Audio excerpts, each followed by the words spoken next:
Hello everyone, it's Alina. Welcome to my Soap General Hospital official channel. I hope everyone is having a wonderful day. Before we begin, please hit the subscribe button and give this video a thumbs up. General Hospital today features an overdose by Adam, Christina assisting Sunny in seeing his error, and Mina attempting to negotiate with Cyrus. To visit her dad, Christina swings by his office. He describes her timing as exquisite as they embrace. The purpose of the visit has left him wondering. Since he's been through a lot, she wanted to make sure he's doing all right. He insists he's all right, but she knows he's not. She's at the right place at the right time. Despite his assurances that everything is great, Sunny claims she has one of the biggest hearts he knows. It's difficult to bring him down after all he's been through. Even though Christina agrees and calls him her rock, she is concerned that he may face prison time for his beating of Cyrus. Recalling his discussion with Dex over Cyrus, Sunny assures Christina that he will not be going to jail because his family relies on him. Sunny says he's gone through a lot worse and has survived. Christina knows, but she's still selfishly concerned that he won't be present when she needs him. Sunny says he will be here at her side always, but she needs to know she's strong enough to do things on her own. Christina admits never once would she have believed she could be a surrogate for Molly and TJ, but he's helped her discover confidence in herself eventually. Sunny tells her that Alexis deserves some credit too, and never doubt that she believes in her. Christina learns he and her mom have been chatting, and Sunny explains Alexis has merely been worried about her and Molly. Christina still gives her dad a major share of the credit, and she admires the code of ethics he lives by. She believes she watched it grow stronger from his experience in Nixon Falls, and she linked that to Mina, but guesses she was mistaken. She claims she liked Mina so much, but she was so vicious in going after Carly.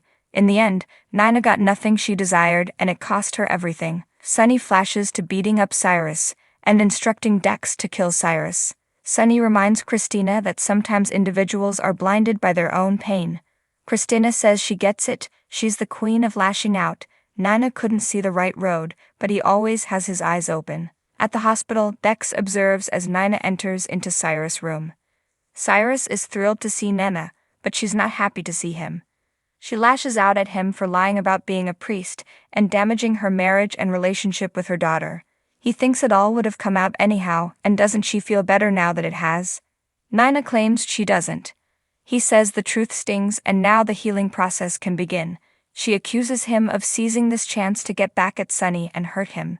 Cyrus insists he has nothing against Sunny, and wanted to help her and Sunny relieve their sufferings, and if her marriage is floundering then he's sorry. She says if he's truly remorseful, then he ought to make amends and dismiss the allegations against Sunny.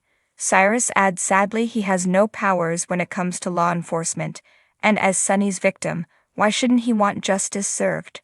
Nina tempts him and says I can give you something you want more. He agrees occasionally it's acceptable to receive a tithing. Meanwhile, Dex changes into scrubs and gets a text reading, "On my way."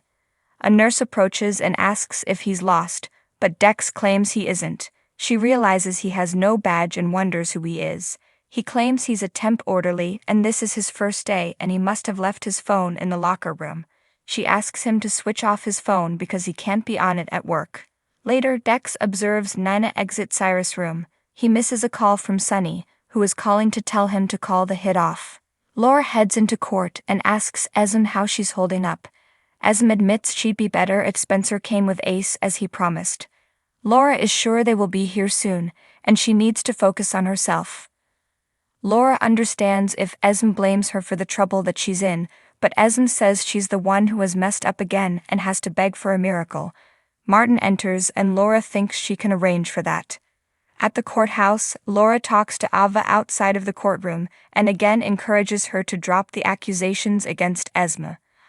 Ava won't withdraw the allegations since Esme deserves to pay for everything she'd done to her and Trina. Laura claims there are distinct charges. Ava gets a call and exits to take it. Martin speaks with Ada Lansing Davis to discuss a bargain for his client, Esme Prince. Molly says she confesses to the crime, it's an open and shut case.